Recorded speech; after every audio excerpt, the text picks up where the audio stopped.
Coin on.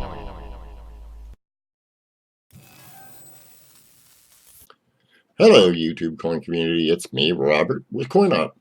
We're going to take and continue our series of the Lincoln Cent, varieties that can be found by the decade. We've already done the 60s. We've already done the 70s. There's been a lot of exciting coins to be found in those two decades. This decade was not quite as exciting. We do have a couple transitionals. The value is not quite as nice as on the 60s and 70s, but they still will give you a handsome reward. I'd be happy to pick these at any time. Now, I do want to let you guys know, when I give you these numbers, these are top pop reports when I give you the high side, but I also give you the low side. Now, I've found them in all ranges in between. I've never got a top pop. I've matched them, but never up the bar to a new top pop. But it's a goal of mine, and I'd like to do it. It's just a goal, and I feel it's possible because I do search a lot.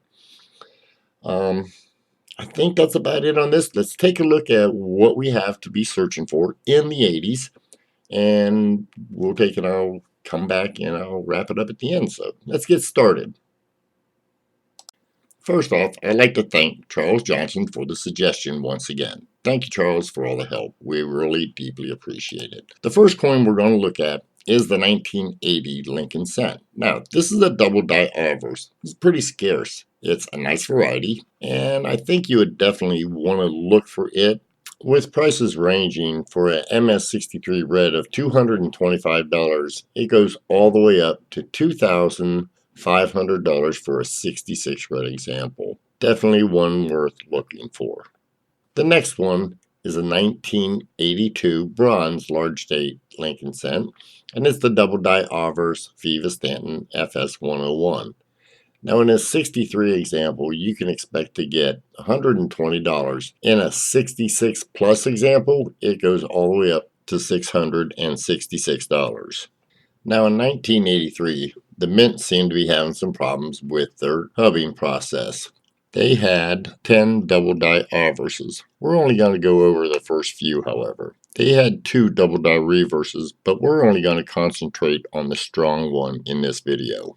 The first one we're going to do is the Viva Stanton 101. That's a 1983 double die obverse. It has a strong spread on Liberty and In God We Trust. Now, this is a Class 5 double die. Definitely one to be looking for. Pricing for this example will be an MS63 red brown will bring you $50, whereas 65 red brown will bring you $75. Not a lot, but still it's worth searching for. I would also like to add that as far as I know, there is no pricing for a red example of this. So if you find a nice red example, the price would surely command a higher price. This next one is also in the Cherry Picker's Guide, and it is also a Class 5 double die. This is the Viva Stanton FS102. It has a medium spread on Liberty and the date.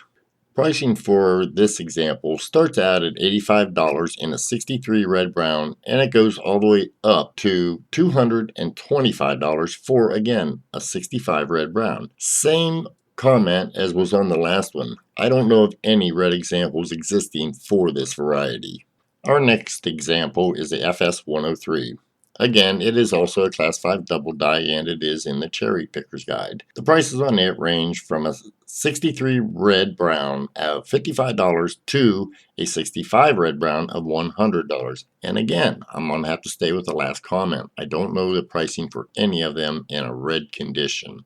The next one we're going to look at is the 1983 double die reverse Viva Stanton 801. The coin has a nice strong spread south on all letters and the building. This is a strong Class 4 double die, and the pricing reflects that. In a Mint State 63 red example, you can expect to receive $225.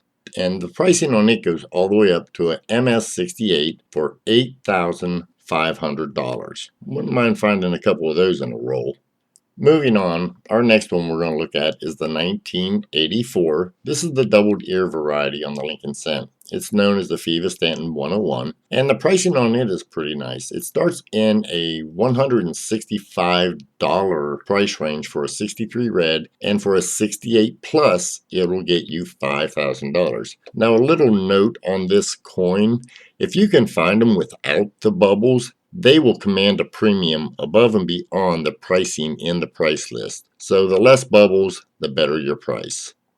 The next one I'm going to show you here is a little less known in the doubled ear variety. It's the 1988 doubled ear. It's Stanton 101. Now, the pricing on it has a brown 63 at 125. I couldn't find anything else on it. This shows you the scarcity of the variety, so might be one worth looking for. The last two examples we're going to look at is going to be the wide AM. This is on the 1988, both the Philadelphia and the Denver, so it'll be a no mint mark and or a D. Both of them are the Stanton 901. The Philadelphia example in a 63 will fetch $200 and a 65 red $475. Whereas the 88 Denver in a 63 example red will be $300 and a 66 red will fetch $1,250. Now, what you're going to be looking for on this is not necessarily the wide AM as they have purported. I would say your best bet is to look at the FG. Now, here I've taken and I've got a photograph, a close-up, the best one I could get, of the FG. This is for the RDV number 6. All of them were supposed to have the number 5, and you can see they have the little notch right here on the inside of the G. This is what you'll be looking for, and this is considered a transitional error. And there you have it. Those are the varieties that you can be searching for in the 1980s decade. Now, there are others, as I said. You can take and do a little bit of research yourself, and you'll find some of the more minor ones. They still command a premium, just not as much as these ones here. These were the top ones I could find. Don't forget, this was from a suggestion from a subscriber, just like you. Feel free to interact. Go down in the comments, leave a suggestion on a video. Now, I've got a few already, but I intend to continue the rest of this month out by doing as many videos as I can. So I hope you stay tuned and you take and like the video, hit the thumbs up. If you're not a subscriber, feel free to join us. We have a lot of fun. On every Wednesday, we have an auction. I believe Joe Durbin, just so that you guys all know, is going to be following me on Wednesday nights and Fridays when we don't do an auction. Either me and him will do an auction together at 8 p.m. Eastern Standard Time, or I will do one by myself at 8 p.m. Eastern Standard Time, or I believe Joe Durbin said he's going to be doing his at 7 p.m. Eastern or Central Time. Now, you might want to check with him. Go to Joe Durbin. I'll leave a link in the description below, and that'll get you to his channel. So I hope you go over there and you subscribe. He has a lot of good items as well. Okay, I think that takes care of it. I hope you're all having a wonderful weekend. Take care, be safe, have fun, and as I always like to say, guys, happy hunting.